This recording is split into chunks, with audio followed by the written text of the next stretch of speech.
Theo, Mirabelle, you guys got 3v3 this weekend, but Lou and Ellie, do you guys want to infiltrate the CU residential camp with me? Oh yeah! Let's go! Oh yeah! Yeah, buddy!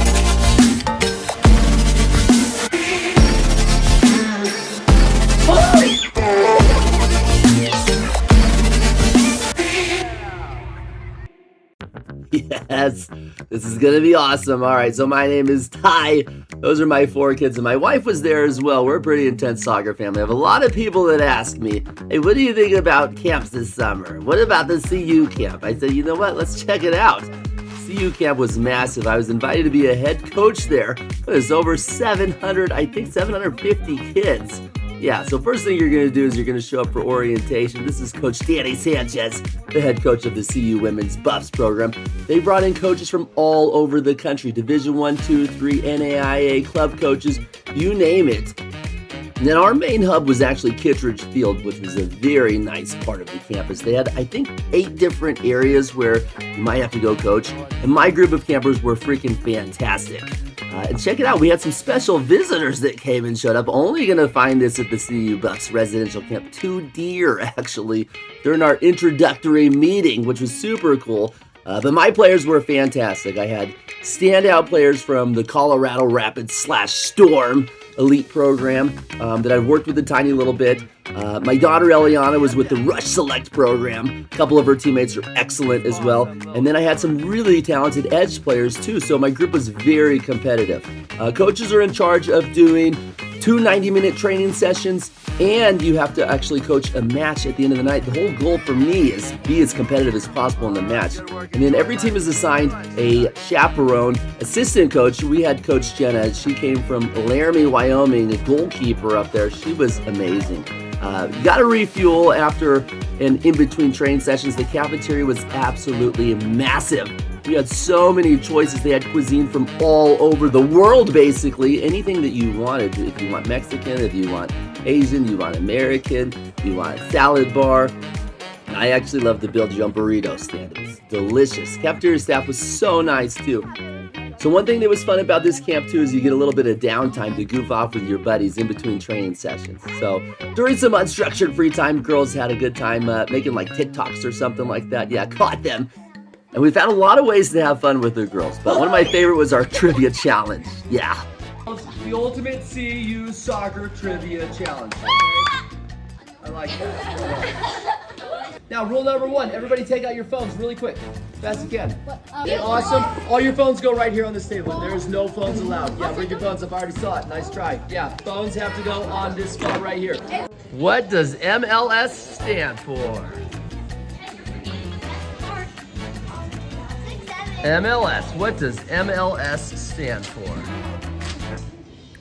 Name every person involved in the CU women's coaching stuff. There's actually an 8-point answer. You got head coach on the top left, Danny Sanchez. Senior associate head coach, Jason Green, top right. Bottom left is going to be director of player development and our camp director, JC Drobny. Bottom right is associate head coach, recruiting coordinator, Dave Morgan. Yeah. Okay, your question was, name the superstar striker to have scored in 5 World Cups. Team number 1. Your answer was Pele. That is incorrect. Which means team number 1 has lost all their points. You're at 0 points, team number 1. Team number 2. Your answer was Ronaldo. That is correct. Well, I apologize for the interruption. I'm getting an update right now. It sounds like Mirabelle and Theo just up the road in Superior, the Kick It 3v3 tournament, are absolutely lighting it up. Theo and company in the finals. Oh, they ended up getting 2nd place, but they had a blast. Mirabelle and crew got the victory and got through 1st place champions. Nice work, Coach Matt and Coach Aaron. Congratulations. 2 good-looking dad coaches right there for sure. Coach Dan refusing to be in a 2nd place picture. I wouldn't either, Dan. Good work. All right, back to the Buffs camp. I gotta tell you more cool stuff about it. So one thing that the camp organized was actually 40-yard dash for all the kids, which was timed. Super cool to see who the fastest was. It looks like Lou just barely edged out Eliana there in sprint number 1. But the coaches have the opportunity to create whatever kind of training sessions they want. So for me, the ultimate goal was, well, make these kids the best soccer players they could be in as little time as possible. I always started with a technical activity, and we had a lot of fun. It was always very competitive. Wanted the kids to work on absolutely everything. This training session had to do a little bit with our first touch. And when you have a quality first touch, then you can actually think about what you can do with the ball. Here we talked about holding possession, so you can either pass, dribble, shoot, or hold the ball, or basically your 4 options as a soccer player when it comes to you. So really good job holding it, waiting for the defender to make a move. And then here you have some excellent dribbling from Kylie Johnson with a left-footed finish. We had a ton of fun on the training field. You know where else we had a ton of fun? Sealberry Plaza. When Theo and Mirabelle finished their 3v3, Millie brought them up to hang out with us, where we got to watch the first round of the World Cup USA-Paraguay matchup on the big screens. The kids loved it. It was an electric environment. So at halftime, a couple kids started juggling on the court, and before you know it caught fire, son. The entire camp basically was out on the basketball court just having a good time. Super cool and memorable moment for all the kids. One thing that was also memorable was our camp mascot, Harry, named after Harry Kane. Such a cute little buddy. I love little puppies, but not as much as I love winning. Let's go. Woo! Oh yeah. Yeah, buddy.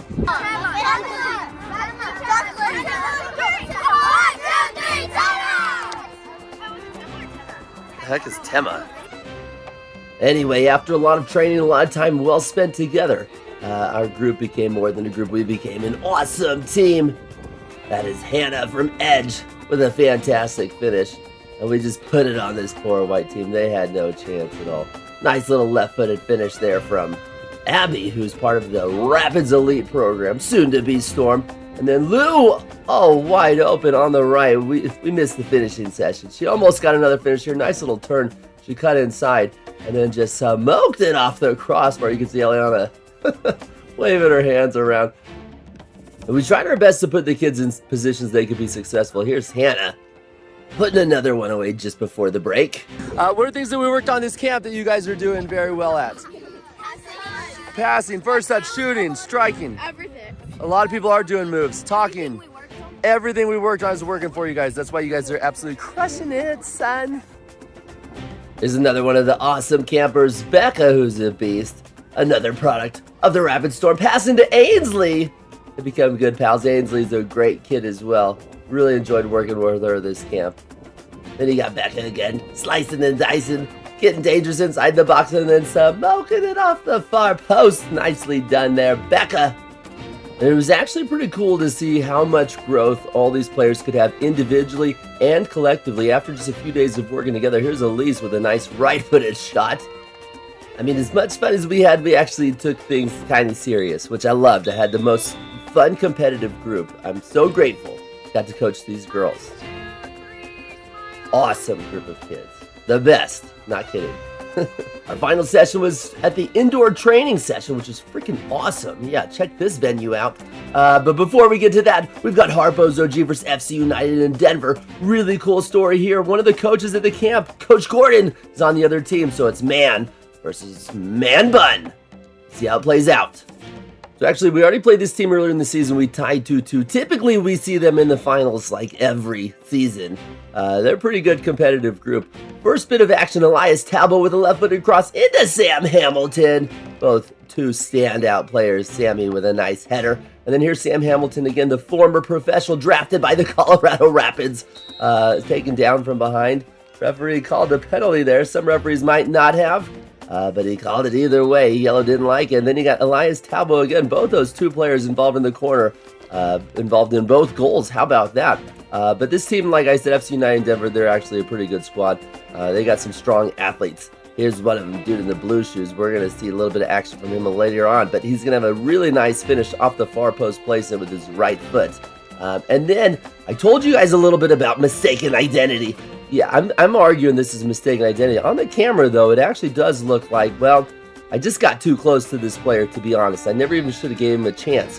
I should have just stayed away. But when we see on instant replay the yellow player FC United in Denver as he turns, and I should have, campers, if you're watching this, just don't defend so closely. Let your other teammate in front defend. But he's just going to kick his left leg up and swing it and then go down.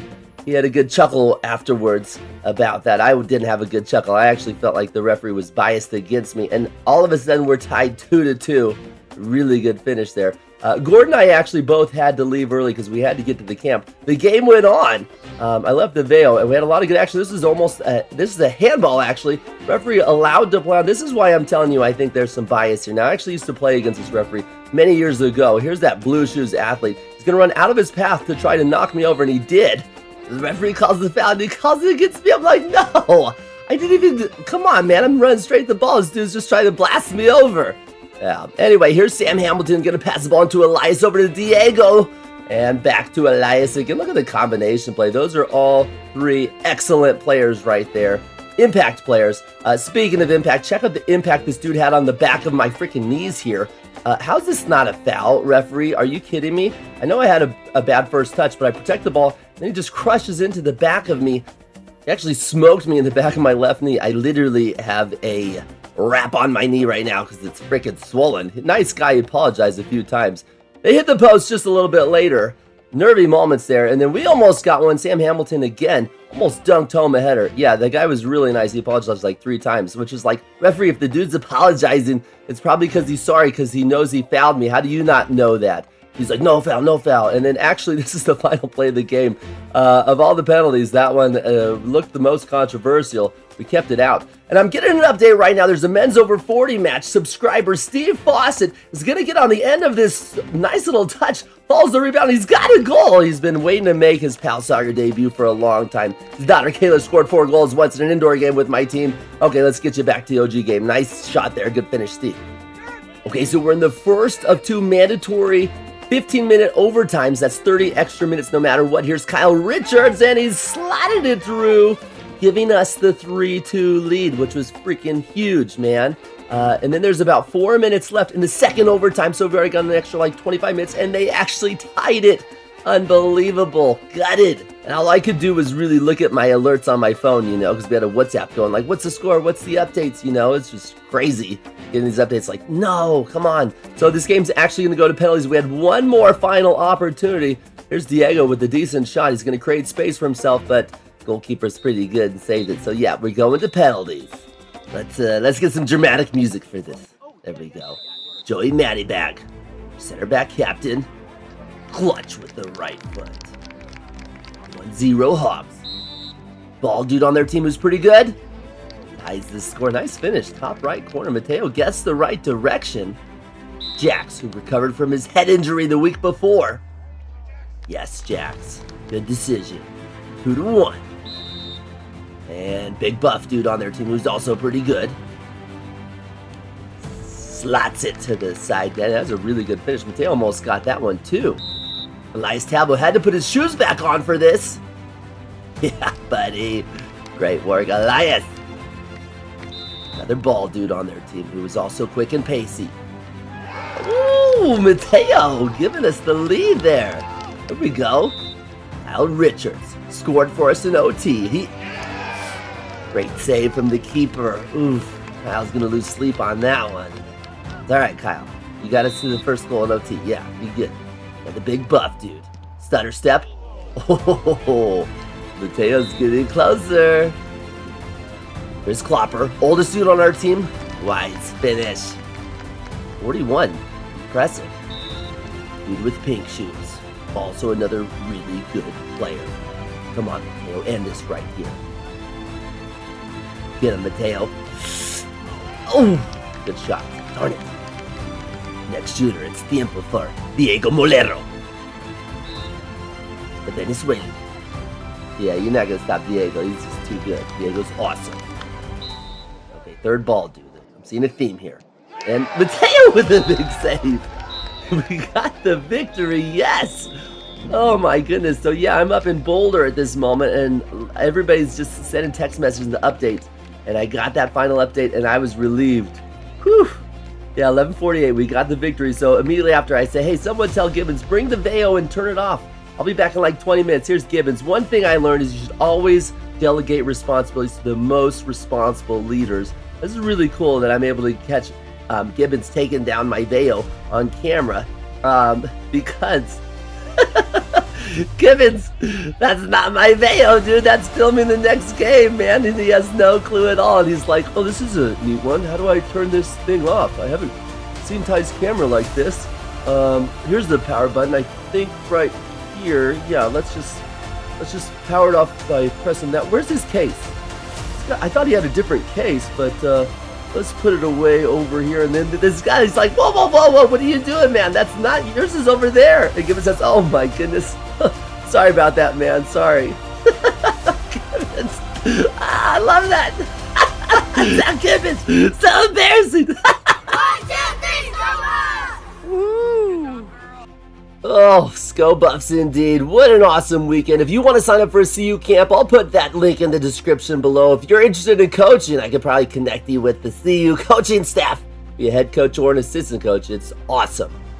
God bless you guys. Have a good week.